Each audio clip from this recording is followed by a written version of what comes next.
Shalom saudara-saudara yang terkasih dalam Tuhan Yesus Kristus. Kita jumpa kembali di channel GPB Amanat Agung Kalasan Yogyakarta.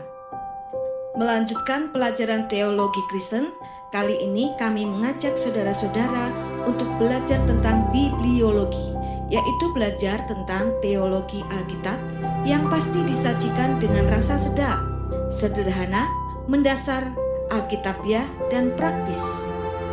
Kami berharap sajian ini memperlengkapi saudara sehingga pemahaman akan Tuhan Yesus semakin mendalam.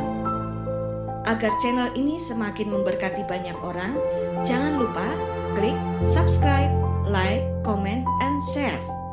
Selamat menikmati sajian dari kami. Tuhan Yesus memberkati. Puji Tuhan, haleluya. Kita akan belajar bersama-sama mengenai doktrin Alkitab yang sering disebut juga bibliologi. Pelajaran ini disampaikan secara berseri. Oleh karena itu ada baiknya Anda terlebih dahulu membuka episode sebelumnya. Bibliologi kita adalah bibliologi sedap. Artinya sederhana, mendasar, alkitabiah, dan praktis. Hari ini kita akan membahas tentang pandangan yang salah mengenai Alkitab. Kenapa? Supaya kita tidak kaget kalau ada orang yang salah dalam menilai Alkitab. Kawan sehati dalam Tuhan, mengapa orang bisa salah dalam memandang Alkitab? Umumnya karena mereka menolak hal supranatural yang terdapat di dalam Alkitab. Mereka menggunakan akal budi manusia sehingga yang tidak dapat memenuhi nalar manusia dianggapnya salah. Misalnya kaum liberal, sekalipun memiliki bentuk pikiran yang macam-macam, tetapi pada dasarnya, pada umumnya mereka menganggap Alkitab ini adalah tulisan manusia dan tidak ada campur tangan sedikit pun yang ilahi atau Tuhan. Bagi mereka Alkitab bukanlah wahyu supranatural dari Allah, tetapi catatan pikiran-pikiran manusia mengenai Allah. Mujizat di dalam Alkitab tidak dapat diterima sebagai kebenaran. Mereka tidak percaya bahwa Alkitab bersifat ilahi. Baginya mujizat itu hanya mitos karena tidak masuk akal. Pendeknya, segala yang tidak dapat dijelaskan dengan akal manusia itu adalah mitos. Sebagai contoh misalnya, perawan Maria yang hamil, yang mengandung dan melahirkan Yesus dianggap tidak masuk akal karena perawan kok hamil. Berarti itu mitos. Contoh lain misalnya, air yang menjadi anggur. Itu tidak mungkin. Masa air bisa jadi anggur? Itu juga mitos. Orang mati, apalagi sudah dikubur selama 4 hari, kemudian bangkit dan hidup kembali. Tidak masuk akal. Itu ditolak sebagai sebuah kebenaran. Semua mujizat yang tertulis di dalam Alkitab dianggapnya tidak benar karena tidak bisa dinalar oleh akal pikiran manusia. Bagaimanapun kebenaran Alkitab menurut mereka adalah subjektif dan relatif, tidak objektif dan tidak absolut. Kalau percaya ya silahkan, itu relatif. Bagimu benar, tapi bagiku mungkin tidak. Itu pandangan kaum liberal yang mengagungkan akal di atas Alkitab itu sendiri. Kebenaran dalam Alkitab adalah pokok yang harus diuji kebenarannya menurut mereka. Dan pengujian benar dan salah Alkitab adalah akal ataupun pengalaman manusia. Akal manusia menjadi hakim terakhir. Apakah Alkitab itu benar atau salah? Akal menjadi lebih pintar dari Allah Sang Pencipta. Itu pikiran kaum liberal. Allah hanya sesuatu yang kita rasa dan alami. Ada atau tidak perlu dipermasalahkan.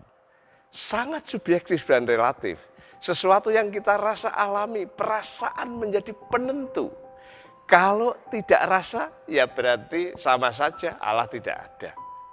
Jadi kaum liberal lebih mengutamakan akal pikiran, perasaan, atau pengalaman lebih dari Alkitab itu sendiri. Itu kaum liberal. Bagaimana dengan kaum yang disebut sebagai neo-ortodoks? Umumnya mereka berpandangan bahwa Alkitab ini berisi firman Allah, bukan firman Allah itu sendiri. Dengar baik-baik, Alkitab berisi firman Allah, bukan firman Allah itu sendiri. Kenapa?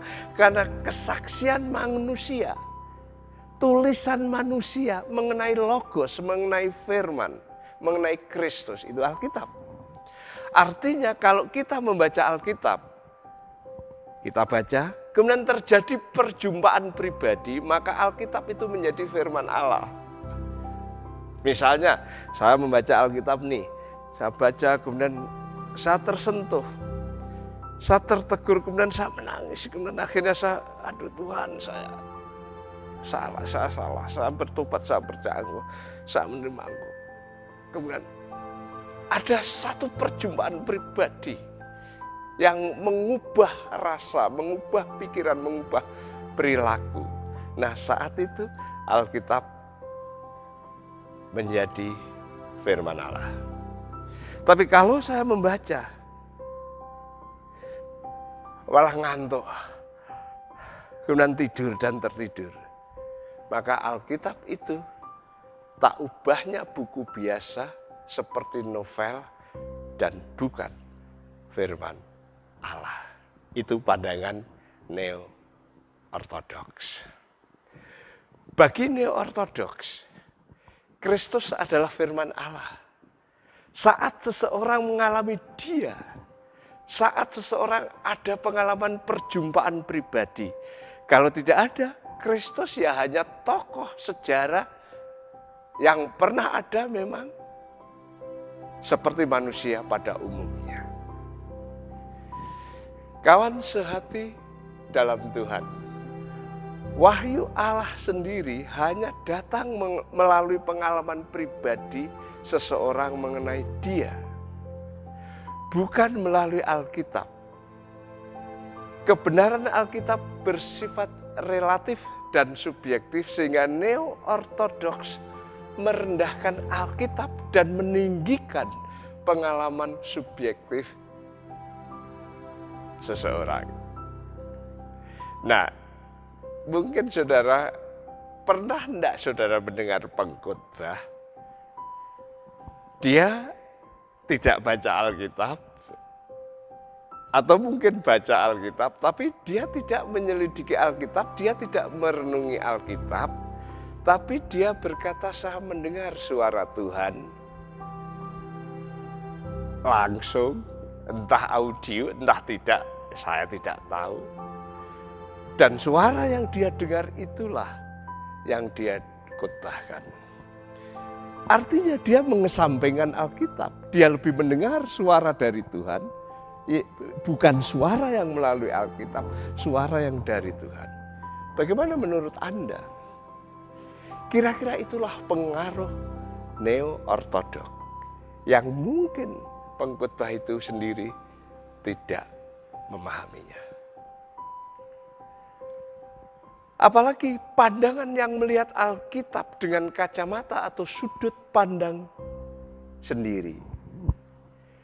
Tidak menurut Alkitab itu, tetapi menurut pikiran dan pandangannya sendiri. Tentunya akan amat jauh bedanya, baik dari segi hermeneutik, teologi, apalagi maksud dari penulis Alkitab itu sendiri. Contoh nih ya, Yesus adalah firman yang menjadi manusia di dalam Yohanes 1 ayat 14, jelas dikatakan itu. Nah, orang ini melihat Yesus adalah firman yang menjadi manusia. Oh, itu artinya bukan Yesus adalah firman Allah, bukan Yesus adalah Allah. Tapi itu artinya seperti ketika Tuhan Allah menciptakan alam, menciptakan bumi, langit dan segala isinya itu hanya dengan firman. Sehingga ketika Tuhan Allah berfirman, jadilah. Ketika Tuhan berfirman, jadilah Yesus jadi. Jadi Yesus itu dijadikan melalui firman. Dia bukan firman Allah, dia bukan Allah, dia bukan ilahi, dia manusia yang dijadikan melalui firman. Nah, itu melihat Alkitab dengan sudut pandang, dengan penafsiran, cara berpikir sendiri, tidak melihat bagaimana Alkitab itu berpikir dengan teks itu. Contoh lain, Yesus pernah berjanji kepada murid-muridnya bahwa aku akan mengutus penolong yang lain. Yohanes 14 ayat 16. Mereka berpikir dan mereka menafsir. Itu berarti setelah Yesus akan ada nabi lain. Akan ada utusan lain. Yaitu manusia yang diutus Tuhan menjadi nabi. Padahal dalam konteksnya jelas bahwa itu bukan berbicara tentang nabi lain, tapi itu berbicara tentang Roh Kudus yang diutus setelah Tuhan Yesus naik ke surga. Dan itu terjadi di dalam Kisah Para Rasul pasal 2. Lalu kita bertanya, kalau demikian yang benar yang seperti apa? Yang benar adalah Alkitab ini firman Allah. Yang ditulis oleh manusia, benar. Tetapi yang dikuasai, yang dikontrol oleh Roh Allah. Karena itu kalau kita mau tahu Alkitab, belajarlah dengan segenap pikiran kita. Karena ini ditulis oleh manusia. Tapi mohonlah secara serius Roh Kudus memberikan penerangan batin kepada kita. Karena ini adalah dari Allah. Kalau kita secara akaliah betul-betul bergumul, berdoa dan terus berjuang, maka kebenaran firman Allah itu bisa kita pahami, kita tangkap, kita mengerti, dan kita lakukan dalam kehidupan sehari-hari. Kita harus secara serius memperhatikan bentuk tulisan, konteks penulis, tujuan penulis, penerima pertama kali teks itu ditulis. Pendeknya kaidah-kaidah hermeneutika yang benar. Tetapi juga harus terus peka dan mohon pimpinan Roh Kudus, penerangan Roh Kudus. Karena ini adalah firman yang ditulis oleh manusia, tetapi firman yang adalah dari Allah. Maka kebenaran Allah yang kita dapatkan bukan saja sesuai dengan maksud penulis, tetapi sesuai dengan kehendak Allah dan teraplikasi di dalam kehidupan kita sehari-hari. Tuhan memberkati. Bapa yang di surga, kami datang kepadamu mengucap syukur dan berterima kasih karena kami tahu pandangan-pandangan yang salah mengenai Alkitab, baik kaum liberal, kaum neo-ortodok, maupun kaum yang menurut pemikirannya sendiri. Mereka tidak melihat Alkitab sebagaimana Alkitab katakan. Mereka tidak melihat bagaimana maksud penulis, tujuan penulis, dan konteks di mana penulis itu menulis. Terima kasih Bapa di surga, Engkau menolong kami supaya kami betul-betul serius dengan usaha pemikiran kami mengikuti hukum-hukum hermeneutika, tapi juga bergantung secara penuh kepada pimpinan dan penerangan batin dari Roh Kudus. Sehingga kami bisa menemukan kebenaran Alkitab secara tepat, sesuai dengan maksud penulis, sesuai dengan kehendak Allah. Tetapi juga bisa dilakukan dalam kehidupan sehari-hari. Dalam nama Tuhan Yesus. Amin.